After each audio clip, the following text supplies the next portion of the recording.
You think communication is about words. It's not. It's about energy, timing, and mental control. Smart people don't just talk. They command presence. They don't fill silence. They make silence work for them. In this audiobook, you're not learning to speak louder. You're learning to speak smarter. You'll discover the psychology of powerful communication, how high status people use emotional control, precision, and silence to dominate every room they walk into. So if you're ready to stop talking like everyone else and start speaking like a leader, let's begin. Chapter 1. Stop talking, start thinking. You talk too fast. You answer before you understand. You react before you process. That's why people don't listen. That's why your words don't hit. Average communicators speak from impulse. Smart communicators speak from awareness. There's a difference, and that difference defines whether you're respected or ignored. When you pause, you show power. When you think, you show control. And when you combine both, you become unstoppable. Most people believe speaking fast makes them sound intelligent. It doesn't. It makes them sound anxious. It makes them sound like they're chasing approval, not leading the conversation. Powerful communication begins in silence. The smartest people in the room don't rush to fill the air. They let silence do the heavy lifting. They pause. They observe. They process. Then they speak, calmly, intentionally, and precisely. That's what separates noise from influence. Think about Steve Jobs. Every time he spoke, there was space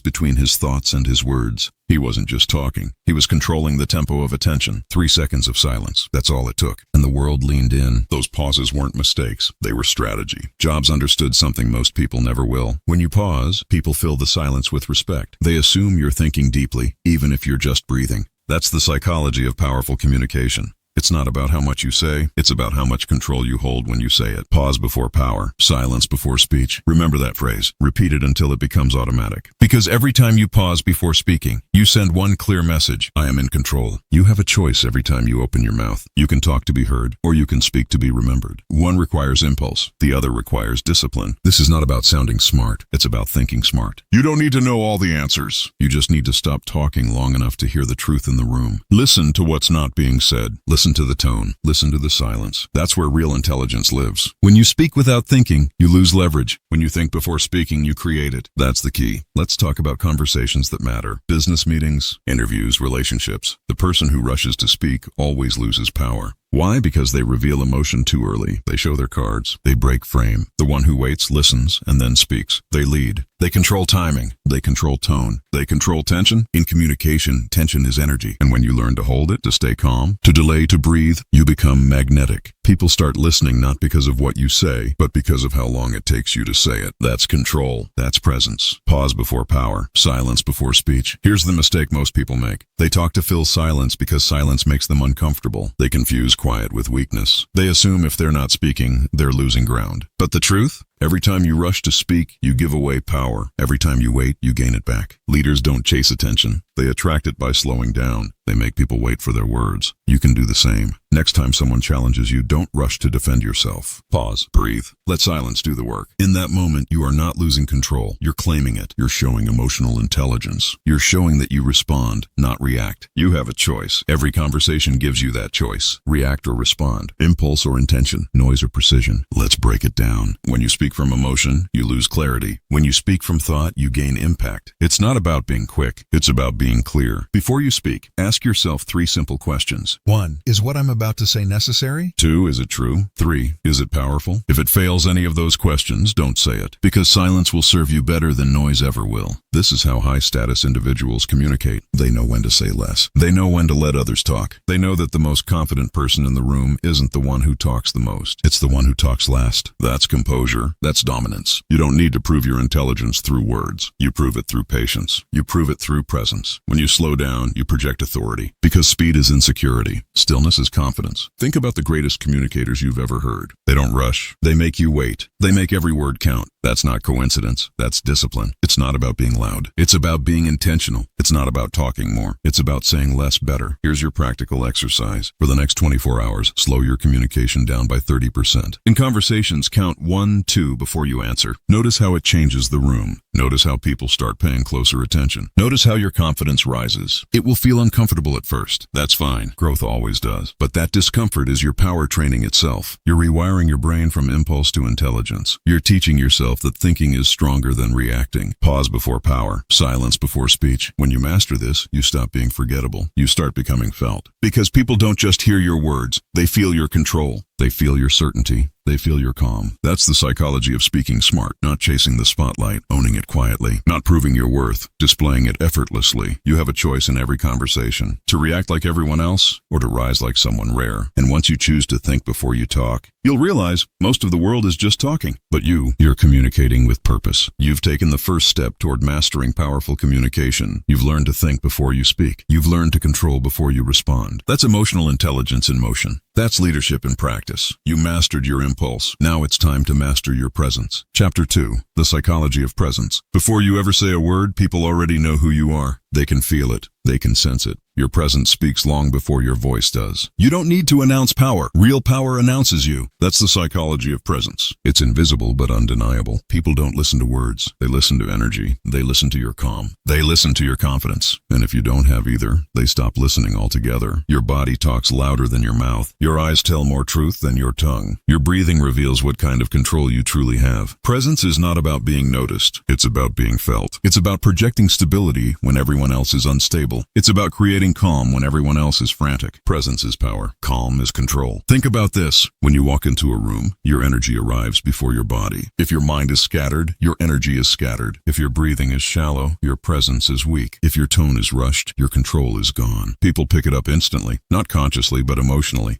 They don't say, he looks anxious. They feel it. They don't say, she's confident. They sense it. That's what presence is. Emotional transmission without words. You've met people like this. They enter quietly, but everyone turns to look. They don't demand attention, yet they have it. They don't talk much, but every word lands like a command. That's not luck. That's psychological alignment. Their body, their mind, and their energy are in sync. No noise, no rush, no desperation, just calm, steady certainty. That's what you must train. Presence is power. Calm is control. So how do you build that kind of presence? It starts with the simplest habit, breathing. Your breath controls your mind. Your mind controls your energy. Your energy controls how the world perceives you. If your breathing is fast and shallow, your body signals stress. If your breathing is slow and deep, your body signals control. Every leader knows this secret. Before they speak, they breathe. Before they answer, they pause. Before they walk on stage, they ground their energy. You can do the same. When tension rises, breathe slower. When someone attacks you verbally, inhale first. When the pressure builds, exhale longer. That single act separates amateurs from professionals because calm breathing builds calm authority. And calm authority builds presence. That's the key. Now let's talk about tone. Your tone tells people how to feel. Your words may say one thing, but your tone says everything. A weak tone rises at the end. It sounds like a question. A strong tone ends with certainty. It sounds like a decision. Don't rush your words. Don't fill silence with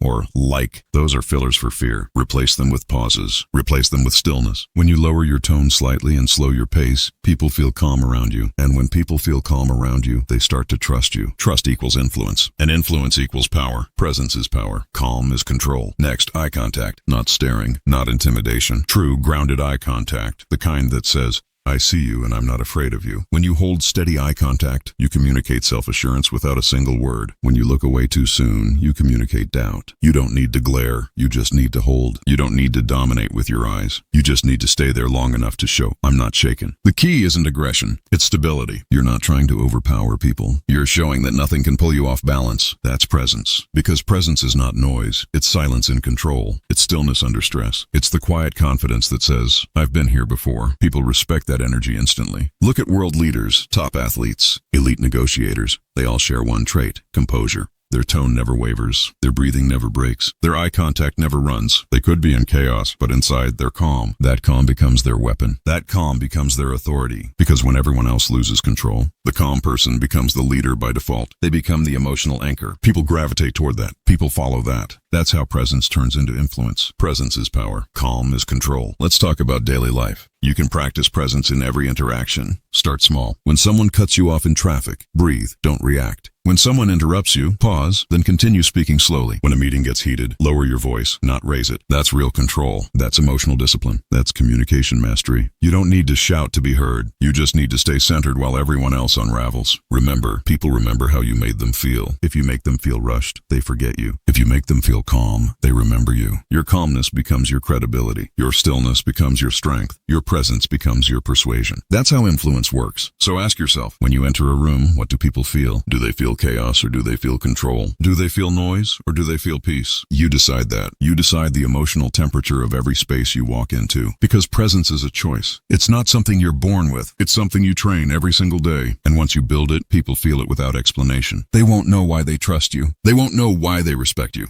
They'll just feel it. Because presence isn't taught, it's transmitted. You don't need to be the loudest. You don't need to be the smartest. You just need to be the most centered. That's what makes people lean in. That's what makes your silence louder than their words. When you're calm, they're curious. When you're centered, they're drawn in. When you're composed, they feel safe around you. That's influence. That's power. Presence is power. Calm is control. From now on, remember this. Your presence is your message. Before you open your mouth, you've already said something. So say it with your energy. Say it with your eyes. Say it with your breathing. Lead with calm, project control, and speak from stillness. That's how you communicate like someone who belongs. That's how you earn respect without asking for it. You've learned to think before you talk. Now you've learned to feel before you speak. You mastered your thinking. Now let's build your impact. Chapter 3, Speak Less, Mean More. Every unnecessary word weakens your impact. The fewer you use, the stronger you sound. Because in communication, power is not in how much you say, it's in how precisely you say it. Average people talk to fill silence. Leaders talk to create meaning. They don't waste breath trying to be understood. They design every word to be remembered. You have to understand this. Every sentence you speak either adds weight or takes it away. And the truth is, most people talk their power away. They speak in circles. They over-explain. They repeat what's already clear. They bury the message under noise. But great communicators don't do that. They speak with clean precision. They say less, and everyone listens more. Fewer words, greater impact. Think of the greatest communicators in history. World leaders, CEOs, visionaries. They all speak in short, deliberate bursts of language, not a flood of words. A pulse of meaning. When Steve Jobs said, "Stay hungry, stay foolish," the world remembered it. When Winston Churchill said, "Never, never, never give up," the world felt it. When Muhammad Ali said, "I am the greatest," it became truth. They weren't poets. They were precision engineers. They understood something most people never learn, that attention is fragile. You either sharpen your words to cut through noise, or you lose people in seconds. That's the psychology of power communication. You speak less to mean more. You talk less to be heard longer. Fewer words, greater impact. Here's what most people get wrong.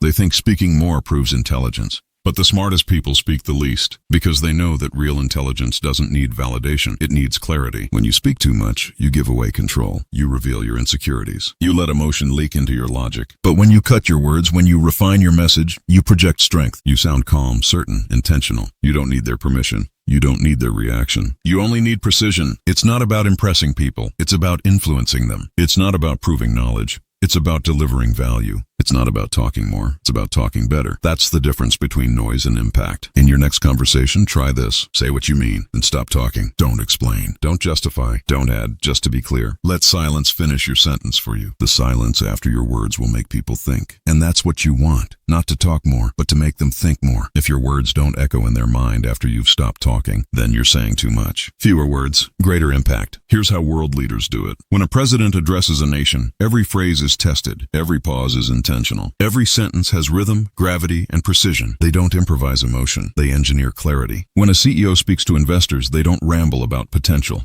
They deliver sentences like a scalpel, sharp, clean, and impossible to misinterpret. That's what you must practice. The discipline of linguistic precision. You don't have to sound robotic. You just have to sound focused. Every word must serve a purpose, to clarify, to motivate, or to direct. If it doesn't serve one of those three, cut it. This is communication minimalism, and it's deadly effective. You might think, but what if I sound too short, too blunt? Good. Bluntness builds respect. People would rather hear 5 seconds of clarity than 5 minutes of confusion. When you speak briefly, you signal confidence. When you keep talking, you signal fear. You can always add more later, but you can never take back what you've already spilled. That's why silence is a weapon. It amplifies your control. So stop explaining yourself to everyone. Stop narrating your thoughts aloud. Stop trying to fill space. You don't need to say more. You need to mean more. Fewer words, greater impact. Let's break this down into 3 daily habits. Habit 1, edit your thoughts before they leave your mouth. Take a split second to process before you speak. Ask yourself, is this adding value or just noise? Habit 2, end sentences with certainty, not apology. Stop saying, you know, or, if that makes sense, it makes you sound uncertain. Replace it with silence. Let your statement breathe. Habit 3, leave space for thought. After a powerful sentence, pause. Give it a moment to land. That pause tells people you meant it. That's mastery. When you start living by these habits, your voice begins to carry more gravity. You won't have to demand attention. It will come naturally. Because authority is felt when words are few but meaning is deep. Let's take an example. Imagine 2 people pitching an idea. Person 1 talks nonstop for 5 minutes. They sound passionate but scattered. They talk over themselves, fill space with filler words, and end without direction. Person 2 speaks for 1 minute. They state the problem, the solution, and the result, then stop talking. Guess who gets remembered? Guess who gets respected? The one who used fewer words but delivered more meaning. Because impact doesn't come from duration. It comes from precision. Fewer words, greater impact. And here's something deeper. When you discipline your speech, you discipline your mind. Your clarity in words reflects your clarity in thought. If your speech is messy, your thinking is messy. If your words are clean, your thoughts are sharp. So practice clarity, not for others, but for yourself. Every conversation becomes a mental workout. Every sentence becomes a mirror of your focus. It's not about talking to sound smart. It's about talking to be smart. Your mind shapes your mouth. Train both. Remember, every unnecessary word is a leak in your authority. Every pause is a reminder of your control. Every silence is a test of your discipline. Speak less, mean more. Because every time you remove a word, you make the rest stronger. Every time you stop explaining, you make your presence louder. Every time you hold your silence, you make them lean in. Fewer words, greater impact. That's the new rule of communication. That's how you speak like a leader, with calm, clarity, and conviction. You've learned to think before you talk. You've learned to project calm before chaos. Now, it's time to learn how to control the frame. Chapter 4. Control the frame, control the room. Communication is not just about words. It's a battle for mental framing, and whoever defines the frame controls the conversation. When you enter a room, when you start a talk, or when you respond to a question, one of two things happens. Either you enter their frame, or you create your own. And here's the truth. The one who sets the frame doesn't need to talk the most. They just need to define how everyone else thinks. That's real power. Don't play in their frame. Create your own. Let's understand this through simple psychology. A frame is the invisible perspective that shapes how people interpret reality. It's the mental lens that defines what's important and what's not. For example, if someone says, "Why are you so nervous during meetings?" They just created a frame where you are nervous. If you start explaining, "No, I'm not nervous, I'm just tired," you've already lost because you accepted their frame. But if you calmly smile and say, "I'm not nervous, I'm just focused," you didn't defend, you redefined. That's what confident people do. They don't react to frames, they rewrite them. Don't play in their frame, create your own. Let's go deeper. When someone challenges you, criticizes you, or provokes you, they're trying to pull you into their frame. They want to control the meaning of the situation. Weak communicators react. Strong communicators redirect. Because once you react, you surrender control. But when you redirect, you take charge. Example. Someone says, "Why are your results so late?" A reactive person says, "I had some problems, but I'm trying." A controlled person says, "Because I focused on quality, not speed." You see the difference? Both answered, but only one controlled the frame. That's communication dominance. That's psychological power. Don't play in their frame. Create your own. Every great speaker, leader, or negotiator does this subconsciously. They don't answer defensive questions. They redefine them. They don't let tone control them. They control tone. They don't chase approval. They anchor authority. Because power isn't in reacting fast. It's in responding slow. Silence, pause, confidence. These are weapons. Imagine this. A journalist asks a CEO, "Aren't you worried your company is losing market share?" Most people panic and defend. A leader says, "We're more focused on creating the next market than competing in the current one." That's not an answer. That's a reframe, and it changes everything. The journalist was playing checkers. The CEO was playing chess. That's the power of framing. Don't play in their frame. Create your own. Let's break it down into 3 techniques that will help you master frame control. Technique 1, label, then redirect. When someone tries to pull you into their emotional frame, don't fight it. Label it calmly. If someone says, "You seem upset," don't argue. Just label it. "I understand why you might think that." Then redirect. What matters is how we move forward. This keeps you composed and repositions the focus. You acknowledge, but you don't surrender. You control tone by controlling direction. Technique 2, ask instead of answer. The most powerful way to control a frame is with a question. If someone says, "Why are you always late?" instead of explaining, ask, "What makes you say always?" If someone says, "You don't seem qualified," ask, "What specific skills do you feel are missing?" This flips the spotlight. It forces the other person to define their frame, and in doing so, they lose control of yours. Questions are weapons. The one asking them holds the power. Don't play in their frame. Create your own. Technique 3, set emotional tone first. Whoever sets the emotional tone of a conversation sets the frame. If you enter tense, others match your tension. If you enter calm, others adjust to your calm. That's emotional gravity. People subconsciously align to the strongest emotional state in the room. That's why leaders stay grounded under pressure, not because they feel no fear, but because they refuse to mirror anyone else's fear. You want control? Then stop being reactive to emotions. Be the emotional anchor. When others raise their voice, you lower yours. When others rush, you slow down. When others panic, you breathe. That's how you frame the atmosphere itself. Don't play in their frame. Create your own. Now here's the mindset shift. You are always framing something, even in silence. Your body language, your pauses, your tone, they all send silent frames. When you sit back calmly while others talk fast, you're sending a frame. I'm not chasing approval. When you take your time before answering, you're sending a frame. I think before I speak. When you speak slowly and clearly, you're sending a frame. I have control. Frames aren't spoken. They're felt. And people always feel who's in control, even before they understand what's being said. Don't play in their frame. Create your own. Let's test this with a real scenario.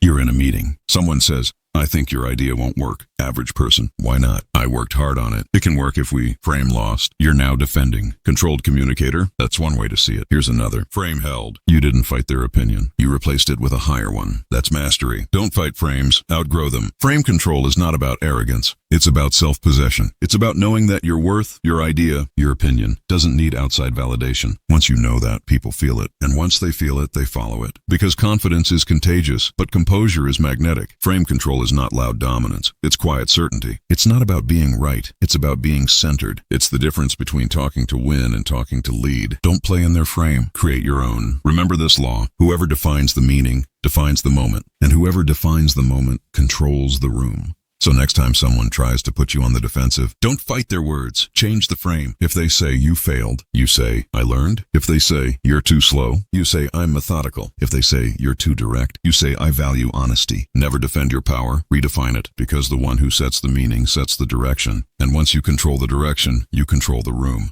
Don't play in their frame. Create your own. Now that you've learned how to define the mental battlefield, it's time to master the emotional battlefield, because the next level of communication power isn't about controlling the frame. It's about controlling how people feel inside that frame. Chapter 5. The emotion game. Influence without force. Control emotion. Command attention. Say it again. Control emotion. Command attention. Because the moment you lose emotional control, you lose verbal power. Every great communicator, every respected leader, every powerful negotiator knows this truth. People don't just listen to your words. They read your emotional temperature, your tone, your breathing, your rhythm. They all broadcast what kind of person you are. If you stay calm under pressure, you signal leadership. If you panic, get defensive, or raise your voice, you signal weakness. That's the reality. And in the psychology of communication, emotional stability is authority. Let's break this down. In every high-stakes interaction, an argument, a meeting, a negotiation, there are two emotional states competing for dominance. One person's calm, one person's reactive, and the calm one always wins. Why? Because emotion is contagious. The person who stays calm forces everyone else to adjust to their emotional frequency. It's called emotional gravity. The strongest emotional center pulls everyone into its orbit. If you stay centered, they follow you. If you lose control, you follow them. That's the law of presence. That's the law of power. Control emotion.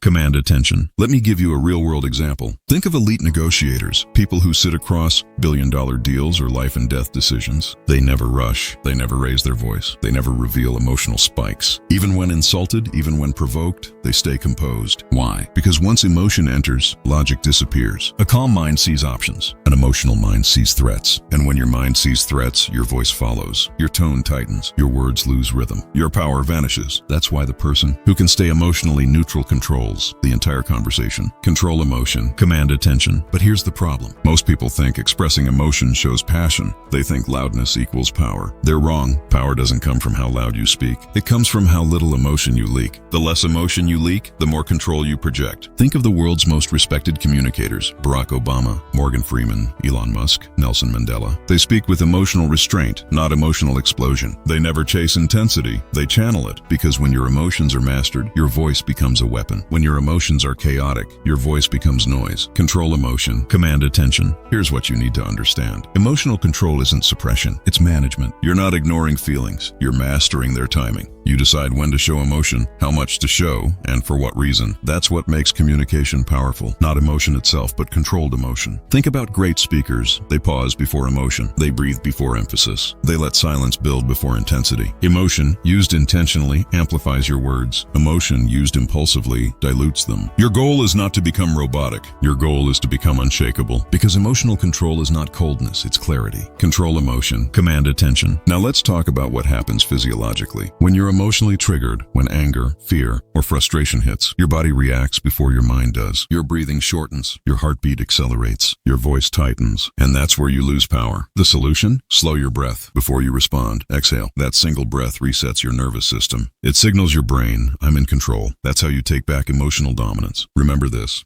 Every breath is a reset button, and the person who controls their breath controls their voice. Control emotion, command attention. Let's apply this in conversation. You're in a heated discussion. Someone insults you. The amateur reacts. The professional pauses. Because silence under pressure is more powerful than words under emotion. That pause sends a message. I'm not shaken. I choose when to speak. That pause gives you space to choose power over panic. And when you finally respond calmly, evenly, deliberately, the entire room adjusts. Because calm speech cuts deeper than loud words. Control emotion, command attention. Let's look at another example. During the 1962 Cuban Missile Crisis, the world was on the edge of nuclear war. John F. Kennedy and Nikita Khrushchev exchanged tense communications that could have triggered disaster. But JFK's emotional restraint, his patience, his refusal to react impulsively kept the U.S. from overreacting. His emotional neutrality saved millions of lives. That's not just political skill, that's communication mastery. The same principle applies in your personal life. You argue with a partner, a boss, a client. The moment you lose composure, you lose credibility. But when you keep your tone calm, your breathing steady, your message clear, you project strength, you earn respect. You take command, control emotion, command attention. Here's what emotionally strong communicators do differently. 1. They never mirror negative emotion. When others yell, they lower their voice. When others rush, they slow down. When others panic, they breathe.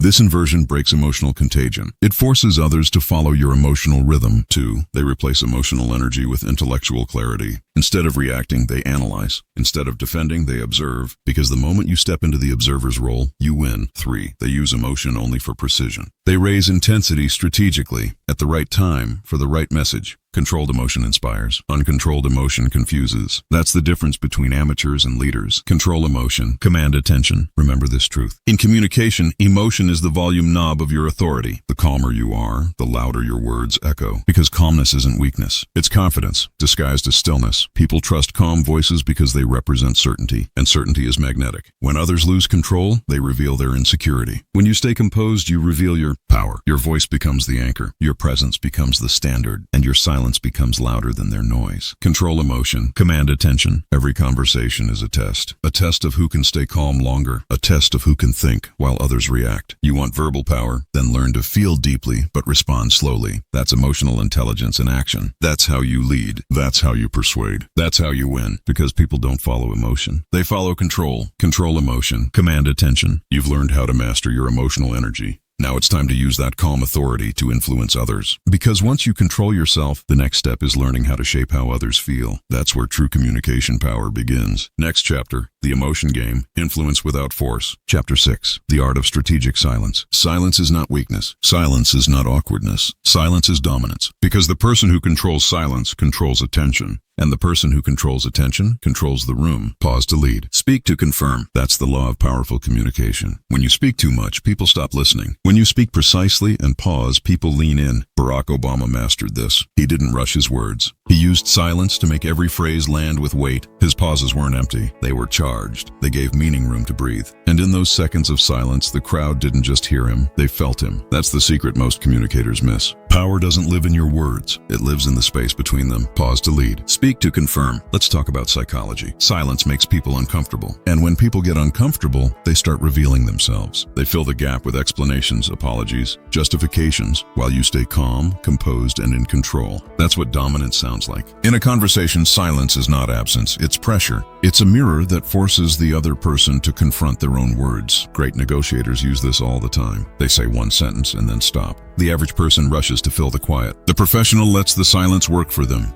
because silence creates tension, and tension creates truth. Pause to lead. Speak to confirm. Think about it this way. When you pause, people process. When you rush, people forget. If you want your words to stick, give them space. Let silence become part of your rhythm. That's what gives your voice gravity. Average communicators chase momentum. Elite communicators create moments. Moments of stillness. Moments of wait. Moments when everyone in the room waits for the next word. That's real control. That's verbal presence. Pause to lead. Speak to confirm. But silence isn't just external, it's internal. When your mind is noisy, your words are messy. When your mind is calm, your message is clear. Silence inside creates power outside. If your thoughts are racing, your speech becomes defensive. If your thoughts are centered, your tone becomes magnetic. That's why meditation, stillness, and deep breathing aren't just spiritual, they're strategic. You're not just calming your body, you're training your brain to pause before power. Remember this rule: the one who pauses controls the pace. Pause to lead. Speak to confirm. Let's go deeper. When you stop talking, you give people time to feel your words. You let meaning echo. Imagine saying, I don't chase approval, then pausing. Letting that silence hang for 2, 3 seconds. That's not hesitation. That's emphasis. That silence forces the listener to sit with the message. It transforms a sentence into a statement. You don't need to speak fast. You need to speak with finality. Every pause tells the world, I've said enough. Now you process. Pause to lead. Speak to confirm. In business, in leadership, in personal relationships, strategic silence is your leverage. When negotiating a deal, make your point. Then stop. When asked a tough question, take a breath. Then answer. When someone tries to provoke you, don't rush to react. Stay quiet. That moment of silence changes the entire dynamic. Because silence breaks patterns. People expect reaction. When you don't react, they lose balance. And that imbalance gives you power. You dictate tempo. You define meaning. You create control. Pause to lead. Speak to confirm. There's a concept in psychology called the pause principle. It says, the more emotionally charged a situation is, the more powerful a pause becomes. Because in those heated moments, everyone else is driven by emotion. They want to fill space. They want to dominate noise. But the calm person, the one who pauses, dominates energy. That's the difference between control and chaos. You don't win by talking more. You win by talking better. And silence is part of talking better. Pause to lead. Speak to confirm. Now let's analyze how silence shapes perception. When you speak without pauses, people hear your words but not your authority. When you insert deliberate silence, people sense your command. Silence creates suspense. Suspense creates attention. Attention creates influence. That's why silence isn't absence. It's presence in disguise. Every pause is a message. Every pause is a signal. It says, I'm confident. I'm composed. I'm in control. People follow the calm, not the loud. People trust the still, not the restless. That's how silence becomes your language of leadership. Pause to lead. Speak to confirm. Let's look again at Barack Obama. During his speeches, he didn't just deliver lines. He orchestrated silence. He used rhythm, pacing, and breath to guide the audience's emotion. He would pause right before the key phrase. The silence would pull the crowd closer. And when he spoke, it landed like thunder after still air. That's not coincidence. That's mastery. Every pause was planned. Every silence was intentional. Because silence isn't the opposite of communication. It's the amplifier of it. Pause to lead. Speak to confirm. Here's what to practice. 1. After every powerful line, pause. Don't rush to prove your point. Let silence prove it for you. 2. When you feel emotional, pause. That second of stillness will protect you from saying what you'll regret. Emotion passes. Silence saves. 3. Before major decisions, pause. Power moves come from clarity, not reaction. Every pause is a filter between impulse and intelligence. These habits turn silence into strength.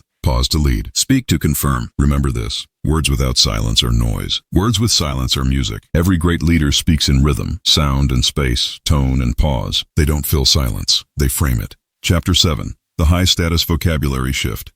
Words build worlds. The way you speak determines how people see you, how they treat you, and how much power you hold in any room. If you sound uncertain, the world assumes you are uncertain. But if you speak with certainty, the world listens and follows. That's the truth about high-status communication. It's not about what you say. It's about how you say it. Your vocabulary broadcasts your confidence. Your phrasing reveals your mental state, and your tone exposes your self-belief. Most people destroy their own authority without realizing it. They use words that weaken their presence. Words like maybe, I guess, I think, I'm sorry, or kind of. These are the language habits of uncertainty. Every time you use them, you signal self-doubt. High-status individuals, leaders, CEOs, top negotiators don't speak like that. They speak in decisions, not in hesitations. They don't try, they do. They don't hope, they intend. That's the shift you need to make if you want verbal power. The power of linguistic certainty. Listen carefully to your daily conversations. You'll hear people constantly softening their statements. I think we should maybe try this. I'm not sure, but maybe it's better if... Sorry, just wanted to say... Now compare that to how a confident leader speaks. Here's what we're going to do. This approach will get us the result. Let's move forward. See the difference? The first style seeks approval. The second commands direction. That's the key. Your vocabulary must align with confidence. When your words sound like a question, people treat you like you're asking for permission. When your words sound like a statement, people treat you like you're leading. You have a choice. You can either sound like a follower, uncertain, apologetic, hesitant, or like a leader, composed, assertive, and intentional. Speak certainty. Kill hesitation. Cut the verbal weeds. Let's get practical. Every time you speak, listen for what I call verbal weeds, those filler words that choke your clarity. Words like, you know, actually, basically, kind of, sort of. They add nothing. They dilute your message. They make you sound unsure. For example, I kind of feel like this might be a good idea versus this is a good idea. The second version hits like a hammer. It's clean, direct, confident. That's how you must train your speech. To be stripped of clutter and full of conviction, it takes awareness and discipline. You'll need to catch yourself mid-sentence sometimes, but every correction you make rewires your identity. Because here's the truth. When you speak like a high-status person, you start thinking like one. Your vocabulary isn't just communication. It's identity programming. The language of leadership. Leaders don't apologize for having opinions. They don't hide behind uncertainty. They communicate as if their words already carry authority, because they do. Instead of saying, I hope this works, say this will work. I'll try my best, say I'll make it happen. Sorry to bother you, say I need a moment of your time. Notice the difference in energy. The first version bends, the second stands tall. That's what high-status communication feels like. Unbent energy, calm certainty, grounded authority. Remember this. Every apology, every maybe, every just is a small surrender. It tells the world that you doubt yourself. Stop giving away your power and your vocabulary. Example, the corporate alpha. Think of someone like Tim Cook, the CEO of Apple. He doesn't ramble. He doesn't say, I think. He says, we believe. He doesn't speak in possibilities. He speaks in direction. Why? Because he understands that in leadership, language is command. In business meetings, the person with the calmest and clearest vocabulary often wins. Not because they're smarter, but because they sound like they believe in their own ideas. That's what people follow. Belief. Train your tongue for certainty. Here's your practice. Over the next week, remove weak words from your speech. Every time you catch yourself saying, maybe, replace it with, I will. Every time you say, I think, replace it with, I believe. Every time you say, I'll try, replace it with, I'll do. These replacements are small but powerful. They shift your energy. They train your brain to think decisively. They tell your subconscious, I am in control. That's the psychology of certainty. You become what you repeatedly speak. Emotional impact of strong language. Here's something most people never realize. Your tone and vocabulary influence your own emotions. When you say, I can't, you feel weak. When you say I will, you feel strong. Language doesn't just describe reality, it creates it. So start using language that builds you, not breaks you. Speak strength until your mind believes it. When you say I will, your nervous system aligns with action. When you say I think, your body stays in hesitation.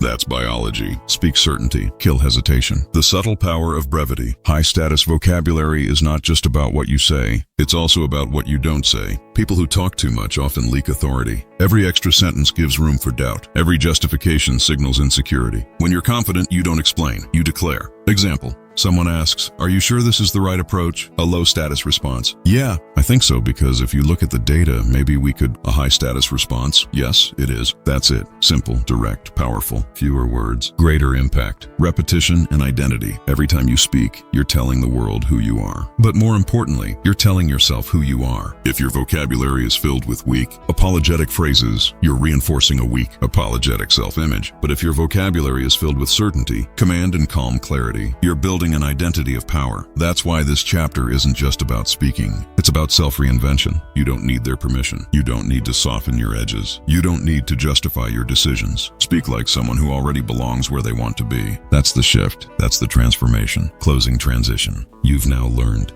how to speak with the language of certainty, to replace hesitation with direction, and apology with authority. That's how leaders communicate. But high-status communication isn't only about what you say, it's also about what you don't say. The next level of mastery lies in restraint, in not reacting, in staying unshaken, in owning your silence. You've spoken with confidence. Now it's time to listen with power. Next chapter, the discipline of listening. Repetition cue, speak certainty, kill hesitation. Chapter 8, how to read minds while they speak. Words are the surface. Emotion is the truth beneath them. If you want to master communication, truly master it, you must stop listening to what people say and start listening to what they mean. Most people never develop this skill. They get lost in the words. They react to sentences, not signals. But high-level communicators, the ones who dominate rooms and command respect, read beneath the dialogue. They hear emotion. They see tension. They notice micro-reactions that reveal what the other person is really feeling before a single word finishes. This is not magic. It's awareness. It's psychology. It's observation elevated to an art form. And once you learn to read people on this level, you stop being manipulated. You stop being surprised. You start controlling the flow of every conversation because you understand what's really happening. That's the essence of social intelligence. Listen deeper than sound. Hear emotion. The real conversation is silent. When someone talks to you, they're giving you two messages, one verbal, one emotional. The verbal message is what they want you to hear. The emotional message is what they can't hide. Most people focus on the first and miss the second, but power lies in the second. For example, someone says, I'm fine, but their tone drops half a note lower. Their shoulders tighten. Their eyes dart away. That's not fine. That's frustrated, but hiding it. Another person says, sure, I'll help, but they breathe out sharply right after. That's not enthusiasm, that's resentment. You must learn to notice these cracks in the surface, because those cracks are where truth leaks out. Listen to how words feel, not just how they sound. That's how you read minds without a single trick, through attention, patience, and silence. The three channels of hidden meaning.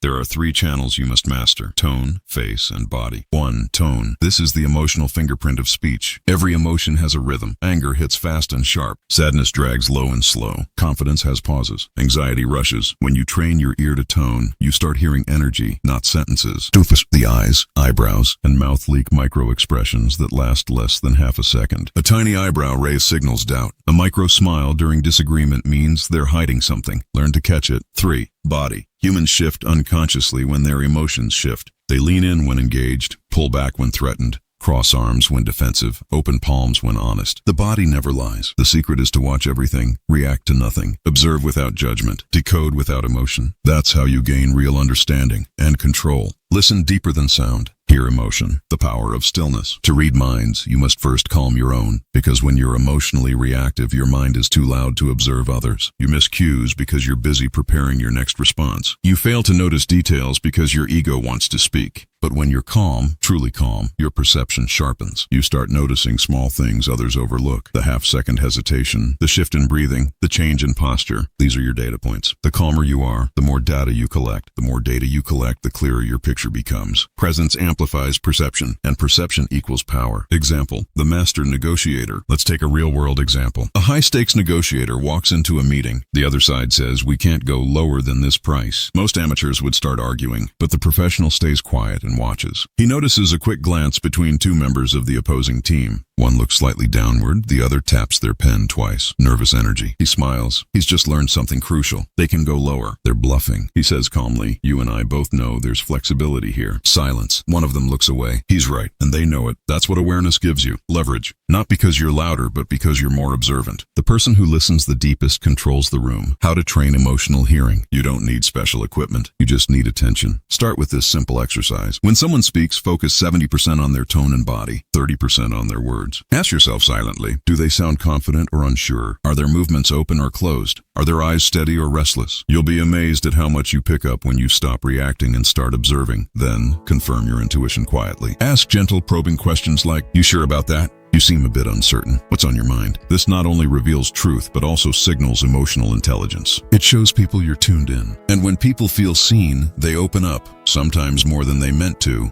That's when you gain real influence. Emotional mirroring. Here's another secret used by great communicators. Mirroring. People feel safest around those who reflect their emotional state. So when someone speaks, subtly match their energy, not their words, but their tone and pace. If they're calm, be calm. If they're excited, be animated. If they're nervous, slow your tone to ground them. This isn't manipulation, it's connection. You're speaking their emotional language, and once someone feels emotionally understood, they stop hiding behind words. They show their real thoughts. Mirroring opens the door. Observation walks through it. Control your face, control their flow. While you're reading their signals, control your own. If you react too visibly, frowning, nodding too quickly, widening your eyes, you'll break their rhythm. You'll make them self-conscious, but if you stay neutral, calm eyes, relaxed jaw, slight half smile, people keep talking, they reveal more. That's the paradox of mind reading. The less you do, the more you see. So don't interrupt. Don't fill silences. Let them speak and watch. Because silence is a truth magnet. Pause to read. Observe to understand. Listen deeper than sound. Hear emotion. Repetition builds mastery. Reading minds while they speak isn't about tricks, it's about patterns. When you observe people long enough, you start recognizing the same emotional signatures. Crossed arms, eyes, protection, upward inflection, insecurity, excessive blinking or discomfort, micro-smile in conflict or hidden satisfaction. You begin to see what others miss, and once you can read emotion accurately, communication becomes effortless. You respond to what they feel, not what they say. That's mastery. That's what makes you magnetic. Not louder words, but deeper understanding. The psychology of power. People trust those who get them, not those who talk the most, but those who understand the most. When someone feels understood, they lower their defenses. They follow your lead. That's why this skill isn't optional. It's essential. Emotional intelligence is the foundation of influence. You can't control a room if you can't read it, and once you can read it, you can redirect it. Listen deeper than sound. Hear emotion. Closing transition. You now understand how to hear what others don't. Take time to sense emotion beneath words and decode truth behind tone. You can see hesitation before it's spoken and discomfort before it's confessed. That's a superpower. But it's only half the game, because communication isn't just about reading. It's about responding with precision. You've learned how to listen deeply. Now it's time to learn how to speak strategically. Next chapter, the psychology of persuasion, how to speak to the subconscious. Repetition cue. Listen deeper than sound. Hear emotion. Chapter 9. The power of emotional mirroring. Words convince the mind, but emotion connects to the heart. And when it comes to influence, emotion always wins. You can have the perfect logic, the perfect argument, even the perfect words. But if your emotional rhythm doesn't match the other person's, they won't feel you. They'll resist. They'll shut down. Because people don't connect through logic. They connect through emotional alignment. That's what emotional mirroring is all about. Matching someone's emotional state without losing control of your own. You don't absorb their chaos. You sync with it, then slowly lead it. That's how leaders build trust. That's how negotiators gain compliance. That's how powerful communicators make others feel instantly understood.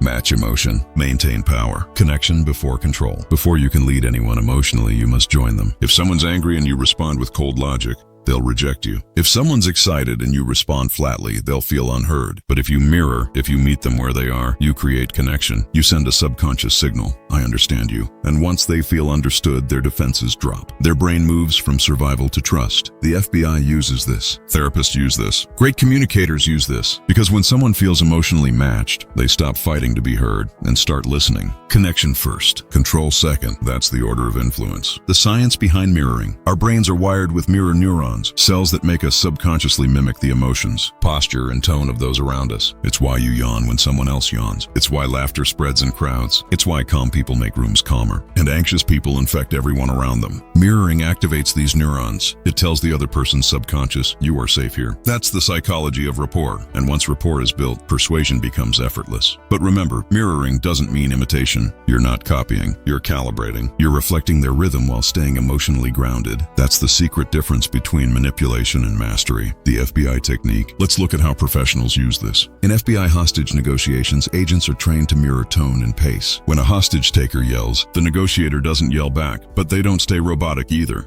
They match just enough intensity to show empathy. Then gradually they slow the tempo, lower the tone, breathe slower. Without realizing it, the other person follows. Their nervous system sinks, their voice softens, their heart rate slows. The negotiator didn't argue. They didn't overpower. They led through emotion. That's the art of emotional leadership. Start where they are and guide them to calm. Match emotion. Maintain power. Lead the rhythm. How to use it in daily life. You don't need to be in a crisis to use this. You use it every day, at work, at home, in relationships. Someone comes to you stressed. Instead of saying, calm down, you say, I know this feels like too much right now. You mirror their tone just enough to show empathy. Then you lower your pace. You model calm. Within seconds, their energy adjusts to yours. Or imagine you're in a job interview. The interviewer speaks formally and slowly. You don't respond with high-speed chatter. You mirror their rhythm, respectful, paced, grounded. They'll subconsciously think, this person gets it. Mirroring is a psychological handshake. It builds alignment without words. It's the silent bridge that turns strangers into allies. 3 levels of mirroring. There are 3 layers to emotional mirroring. Each builds on the one before. On to body mirroring. Subtly match posture and gestures. If they lean back, you lean slightly back. If they nod slowly, you nod slowly. Never copy. Just reflect rhythm.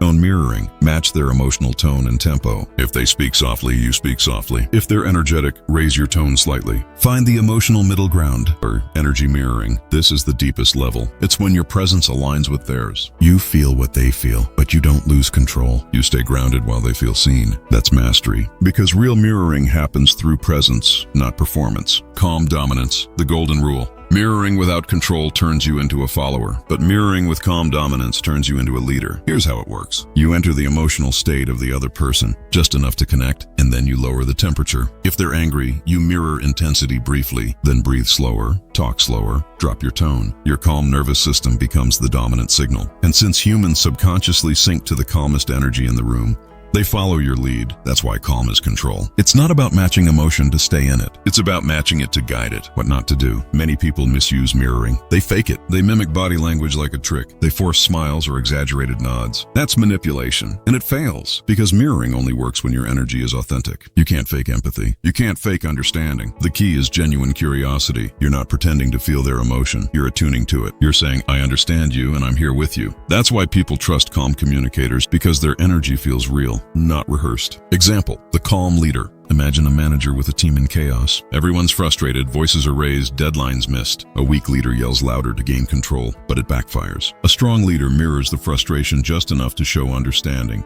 I know this is tough. I know it's chaotic. Then calm tone, measured breathing, controlled speech. Within minutes, the energy of the entire room shifts. Because emotion is contagious, but so is composure. That's leadership. That's communication mastery. Match emotion. Maintain power. Lead the room. Practical exercise. Try this today. When you talk to someone, notice their emotional rhythm, tone, speed, volume. Then mirror it slightly. If they're fast, start fast, then slow down gradually. If they're serious, match that gravity. Then lighten the tone with confidence. Watch how quickly they follow. That's not hypnosis. That's human wiring. You're speaking the language of emotion, the emotional compass. Emotional mirroring gives you direction in every interaction. You'll know where someone stands without asking. You'll know when to push, when to pause, and when to listen. You'll stop reacting impulsively and start leading intentionally. That's why this chapter isn't just about influence. It's about emotional awareness. The more aware you are, the less you're controlled by others' moods. You can sense emotion without absorbing it. You can connect without losing focus. That's balance. That's presence. That's power. Final reinforcement. Emotional mirroring is empathy with boundaries. It's the bridge between connection and control. You don't fight energy, you redirect it. You don't dominate emotion, you guide it. This is how great communicators build trust fast and lead effortlessly. They don't overpower others. They tune in, then tune the room. Match emotion. Maintain power. Mirror connection. Lead with calm. Speak with purpose. Closing transition. You've learned how to reflect emotion without losing your center. You can now meet people where they are and guide them to clarity. That's emotional influence at its peak. But influence doesn't end with connection. It ends with direction. Because once you've built emotional trust, you must decide where to lead it. You've learned how to mirror emotion. Now it's time to learn how to speak like a leader. Next chapter, speak like a leader, think like a strategist. Chapter 10, speak like a leader, think like a strategist.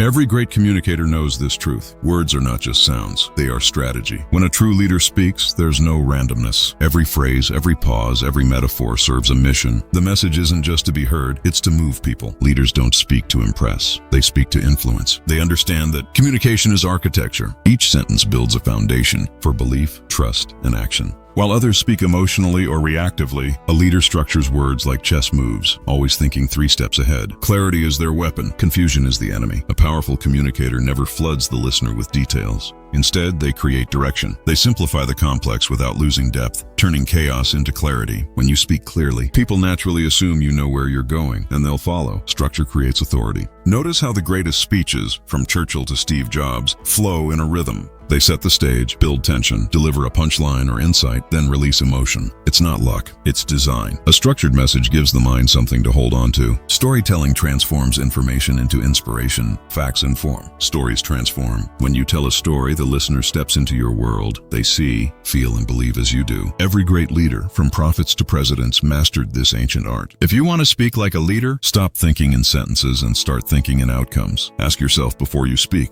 what emotion do I want to create? What belief do I want to install? What action do I want them to take? That's how strategists think. Every word becomes a step toward influence. Example, think of Martin Luther King Jr. saying, I have a dream. He didn't say, I have a plan or I have an opinion. He used visionary language that pulled people into a higher emotional and moral state. Or Steve Jobs saying, we're putting a dent in the universe, not we're selling electronics. That's leadership through words. Repetition cue. Speak with purpose, lead with vision. Now you know what they don't teach in schools. Communication is not about talking, it's about control. Control of emotion, control of energy, control of silence. Smart communication is psychological warfare, and you win it through discipline, not noise. From this moment on, speak with purpose. Pause before you respond. Make silence your weapon and calm your armor. Remember, the world listens to those who speak with control and ignores those who speak from impulse. So master your mind, master your tone, and master the moment. Don't just talk smart. Be the mind everyone listens to. Your next conversation begins your transformation.